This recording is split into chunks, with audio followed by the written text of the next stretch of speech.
go ahead. Tim, why do you think Ohio State had such success with the passing game, in particular, some of their shorter throws? Yeah, they're a really good program. You know, a lot of good players. They just really did a good job tonight. You know, they didn't do a ton of things that, you know, we necessarily hadn't seen on tape. So, you know, our hats off to those guys. But they did a tremendous job tonight, you know, and obviously it wasn't our best showing.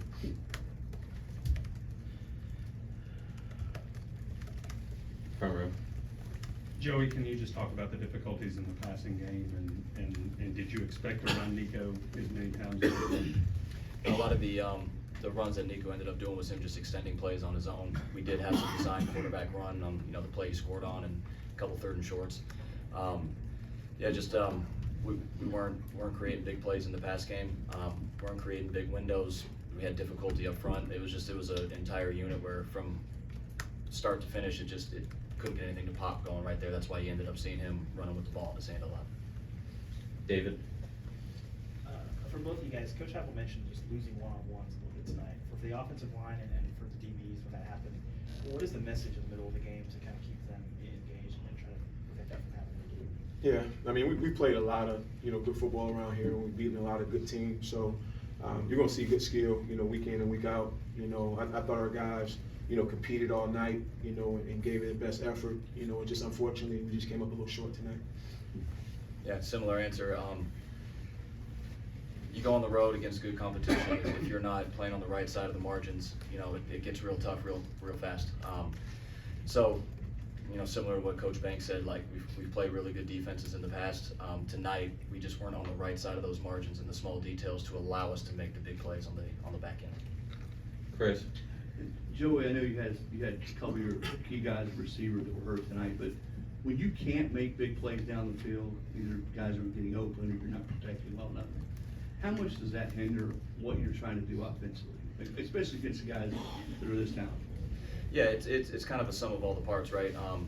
When we're not creating the explosives, whether it's poor calls or poor execution, like whatever that may be, it puts you in a phone booth a little bit. Those guys start teeing off up front, so it's just from the entire sum of the entire night is we didn't stretch them enough. We didn't force them to respect us going by them enough to make them change up what they were doing. So when you let them play comfortable, when you let them play in their game plan and don't make them change, it creates long nights like what happened tonight. In the back. Joey, what do you think contributed, not just tonight, but over the course of the season, to some of the games when y'all had a lack of explosive plays in the passing game? Yeah, again, it's never one thing, right? It's a lot of situations of everyone taking a turn, like where you get somebody open and then maybe you don't win up front and then you're dominating up front, you don't get open and then you dominate up front, you get open and you miss the throw. Like if you just take your turn, like over the course of 65, 70 plays, if 11 guys take their turn one time, man, that's a big percentage of your plays right there. So it's about playing, offensive football is always about playing as a unit. If one guy's off, it ain't gonna work. So that's what you're fighting, you're clawing, you're competing for all off season, all week in prep. And yeah, like I said, tonight we weren't on the right side of that. Adam. Joey, we ask Hop about personnel, upgrading personnel this offseason. How much of the plan in terms of protection and receiver needs to be about maximizing Nico next year, about adding guys that can help Nico? You know, I'll let Hype answer that part of the personnel, but as far as, you know, you go through your quarterback. That's who it is when you have a quarterback. That's what it goes through. Like, that's why the guys in the NFL, that's what everything is. It's about supplying a team around them. If you got a quarterback that can make it go, you know, our job is to make sure that we have the pieces in the scheme to allow him to be his best. Joe, then Jimmy. Joey, how much did you expect to have Dylan available tonight, and just how much did the game plan change? We knew Dylan wasn't at 100%. We knew he was going to go early and he was going to give it a shot. Whenever that guy's not at 100%, you know, he's, you know, SEC Offensive Player of the Year, like, right, he makes everything go. So losing him and actually not even having him at full speed was tough, but that's part of the job is when you're not healthy, when you're not 100%, what are you going to do to get the job done? We didn't get it done tonight. Joe, without Sampson, does it change your game plan or your play calling? It can. Like I said, we knew he wasn't at 100%. We were hopeful that he was gonna, you know, be able to go full speed tonight. And then the other thing is we never, we didn't get him going too as much as we would have hoped.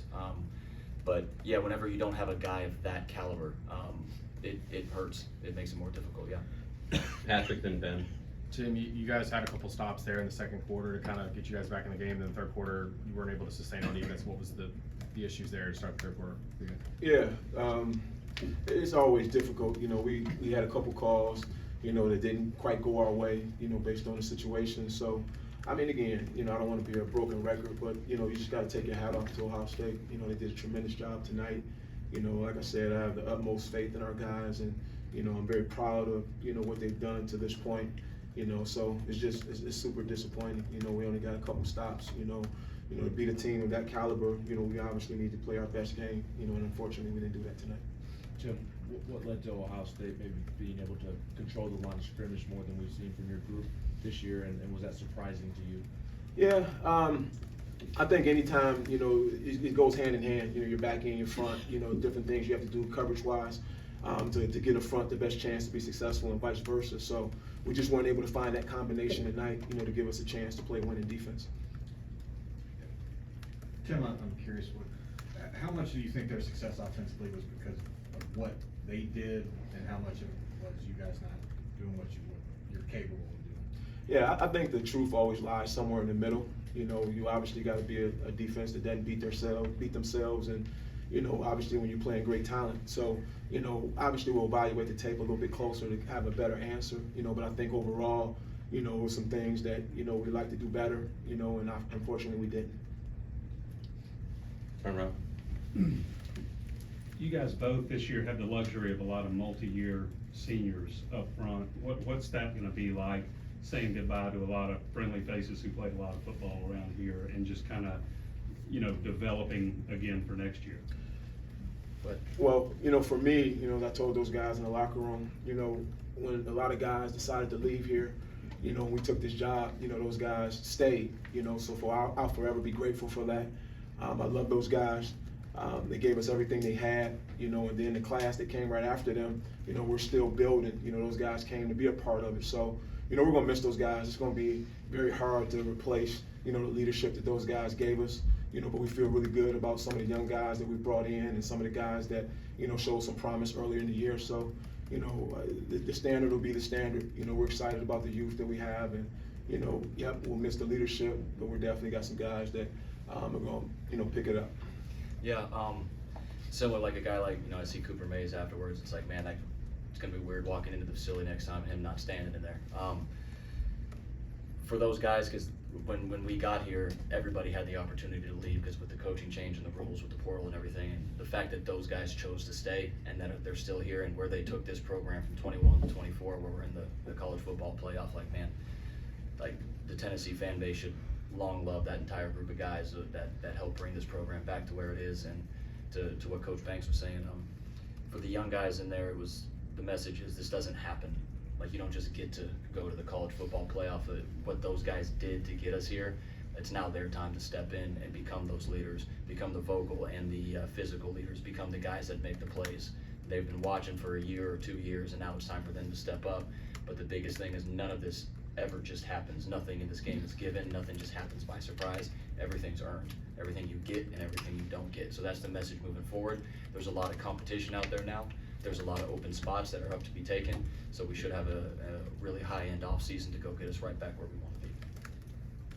Any other questions for the coordinators? Thank you, gentlemen. Thank you.